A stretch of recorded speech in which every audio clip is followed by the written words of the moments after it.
if the storytellers adhere to that principle, the box office will follow. I don't know if that's true, but at least you'll make a viable piece of art. What makes a great story? Generally, a lead character who thinks they want something and they try to get it and fail repeatedly, and they get something else that ends out being the thing they need. I think that is generally what makes a great story, is the difference between want and need. An active protagonist trying to get that thing that they want and learning the lesson of what they need is always a satisfying story. I think it's always helped by a great antagonist, But I think that's the fundamental thing. It's, as Fitzgerald said, action is character. So an active protagonist trying to do things reveals who they really are. I think it's always interesting, when a character says one thing but does something different and relies on the audience's intelligence to distinguish between what they're saying and who they really are. What's the difference between how an executive or producer views story and how a writer views story? Or I should correct myself, a good story. I don't know. It's funny, when I first started as an executive, I thought my job was to shape the production into my vision, or the vision of my bosses, which was my job to some degree, was to make sure that the production reflected what my bosses had hired the creative team to make. As I got older and I think better at the job of being a producer or an executive, I found that my job was to identify the best people, the people who were most capable of telling the best story, and empowering them to do the best job that they could, and to trust them to do the best job they could, and give them the tools to do that. And then also, act as a reliable sounding board, a sounding board that they could trust to be vulnerable and be honest, and offer them feedback which they would take as intended to only make their project better. Not that their project become my project, but that their project be the best expression of the thing that they were trying to do.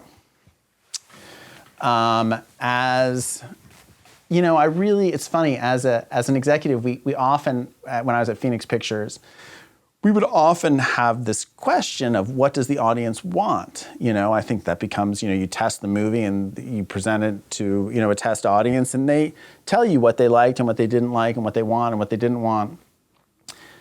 And when I started doing stand-up, I came to the belief that what the audience wants is an authentic experience with the artist. They basically want the artist to be true to themselves, and that will result in the most satisfying film-going experience. And I still basically believe that the story has to be true to itself. A great story has to be true to itself, first and foremost, whether that's a happy ending or a sad ending or whatever it is. And that if the storytellers adhere to that principle, the box office will follow. I don't know if that's true, but at least you'll make a viable piece of art. I don't know if that question satisfies you, but... No, it does. It does. So as far as the difference between a writer and an executive, I think there's a tension there, because I think the writer's job is to be as authentically true to their lived experience and to the story that they're trying to tell. And I think it's often difficult as an executive to just believe in that, even if it doesn't conform to the conventional ideas of what makes for a successful movie. I think movies, there's so many, the movies that end out defining the marketplace are movies that inevitably break with conventional wisdom and the norms. So, and change the business, you know, and it seemed, you know, every 10 years something would come along that would just change everyone, and then everyone would rush to copy it, whether it was Pulp Fiction or, you know, that changed the sort of dynamics of independent film, or Sex, Lies, and Videotape, or Scream, or American Pie. I mean, this is a range of movies, but they all had effects on the marketplace that everyone then rushed to copy them. So, you know, and it's rare that the copycatters do as well as the original. So, Blair Witch. Blair Witch for sure. Sure. Yeah, Found footage. it's a great example. Is it possible to be an executive in the movie business and be bad at story?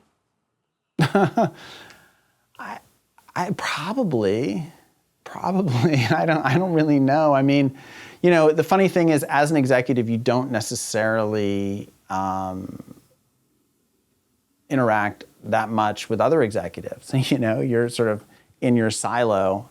I mean, I disagreed a lot with other executives, whether they were at my company or at other companies that I was producing movies for. And you know, you always think you're right. You know, and I look back on some of the fights that I lost and think, well, gosh, if I had won that fight, maybe things would have worked out differently on that project, but maybe not. You know, it's hard to say. I do think that the business is very subjective.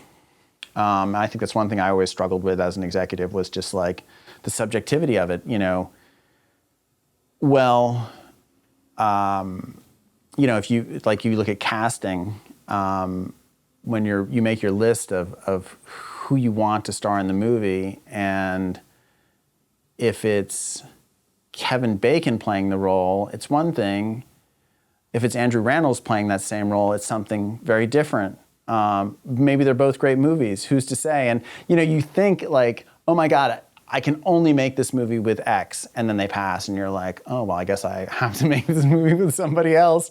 And then they pass, and you know, and each time you're offering that film to a different actor, the film becomes something different than what it might have been had the first actor agreed to do the film. And so, in my mind, any movie has the ability to be many different movies, you know, depending on who's directing and who's starring and where it's shot and how much money there is. And, you know, that range of possibility was always, I mean, it was a little paralyzing for me, because it's like, well, yeah, maybe that's right, but that's a different movie, but maybe that's the right movie. So I don't know. Sure. You could look at, let's say, A Star is Born. There's 3 different versions of it. There's a Girl with the Dragon Tattoo. Right. There's 3 different versions, and I'm sure there's many others. But yeah, each one sort of like, yeah, that works, you know, and yeah, I like this, you know. So, any favorite stories that come to mind? I know you like Jack Kerouac a lot.